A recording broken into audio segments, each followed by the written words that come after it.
Màgia al Museu d'Art. Alumnes de 4 de l'Escola Lluçanès. Un divendres del mes d'abril, un grup de 18 alumnes es disposen a realitzar una sortida per visitar un museu d'art a la ciutat de Figueres, ja que a l'escola han estat treballant la vida i les obres dels diferents artistes. Pugen a l'autocar molt il·lusionats i viatgen des de Prats de Lluçanès fins a Figueres.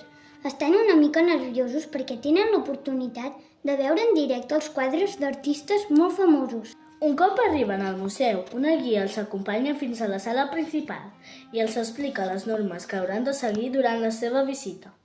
Fer el silenci i, sobretot, no tocar cap quadre dels exposats. Tots i totes s'emocionen al veure davant dels seus ulls aquells meravellosos quadres que només havien vist a través de les pantalles o dels llibres d'art. L'espai és molt especial i les seves mirades queden hipnotitzades per la llum i els colors d'aquelles obres d'art. Passegen per tota la sala parant-se davant de cada quadre quan, de cop i volta, un d'ells els crida molt l'atenció. Es tracta de l'obra dels girassols de Van Gogh. Dos dels alumnes decideixen acostar-se més al quadre i, sense fer cas de les normes del museu, toquen el seu marc i, pluf! Un fort remolí en forma d'espiral surt del quadre i els fa desaparèixer davant la mirada dels seus companys i companyes que no entenen el que ha passat. Dins de l'obra de Vicenç Van Gogh, queden atrapats per la llum i els colors d'uns enormes girassols pintats dins un gerro. Decideixen passejar-s'hi mentre oloren la seva fragància, però, sense adonar-se'n, una d'aquelles flors pren vida i cau dins de la seva motxilla. La curiositat s'encomana i la resta d'alumnes no es poden resistir i comencen a tocar tots els marcs de la resta de quadres exposats. Tan bon punt toquen els quadres, surten remolins que fan que entrin dins d'ells i la sala queda totalment buida. Els nens i nenes que es troben dins l'obra de Salvador Dalí passegen per un espai marítim amb un seguit de rellotges que sembla que es desfan amb el sol. Decideixen veure més de prop un dels rellotges que es troba sobre d'una petita branca, però, de sobte, el rellotge es despenja i cau dins d'una de les seves motxilles. El mateix passa amb l'obra de Vassili Kandinsky, on es posen a saltar de cercle en cercle com si fos una xarranca. I quan arriben als últims cercles concèntrics, pluf, salten dins d'una motxilla. A l'obra d'en Johannes Vermeer queden sorpresos per la brillantor de l'arracada en forma de perla, que porta una noia molt jove i bonica amb un turbant de color blau.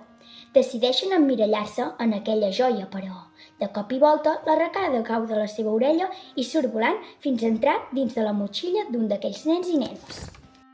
Amb l'obra de l'Antoni Tàpies, els alumnes es passegen per un quadre que normalment es troba al Parlament i veuen pintada una data molt important per Catalunya, el 7 de novembre de 1971. De cop i volta, el número 7 comença a enlairar-se fins a arribar a posar-se dins d'una de les seves motxilles. Els nens i nenes que han entrat dins de l'obra de Joan Miró sembla que estiguin nedant en un enorme mar de color blau cel, amb puntets negres i una gran línia de color vermell, que quan menys s'ho esperen, surt disparada com si fos una javelina i entra dins d'una de les seves motxilles. Per últim, els alumnes que es troben dins del quadre d'en Pablo Picasso poden escalar per una taula col·locada davant d'una finestra i plena de diferents objectes. Un d'ells és una bonica guitarra. Comença a donar voltes i pren vida sortint del quadre i ficant-se dins d'una motxilla. Quan el museu ja és a punt de tancar, un fort vent fa que es tornin a formar els mateixos remolins que els havien fet entrar dins de les obres, però ara resulta que els expulsa tots cap a l'exterior i apareixen de nou a la sala del museu com si res no hagués passat. Ja som aquí! Ja hem arribat i del museu ja hem tornat. Ja som aquí, ja hem arribat i molt bé ens ho hem passat. Un cop tornen a l'escola, 7 dels alumnes s'adonen que les seves motxilles pesen massa. Quan les obren, troben tots els elements del museu a dins. Decideixen explicar-ho a la directora del museu, però quan ho va a comprovar resulta que tots els quadres estan intactes i tot està al seu lloc. Sembla impossible, aquest museu és realment màgic. Mentrestant, a l'escola, tots els alumnes decideixen ajuntar els objectes i crear un magnífic quadre.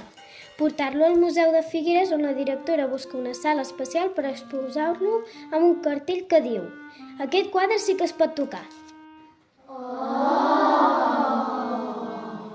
El museu rep un pilot de visitants, ja que tothom té ganes de tocar i veure aquella fantàstica obra.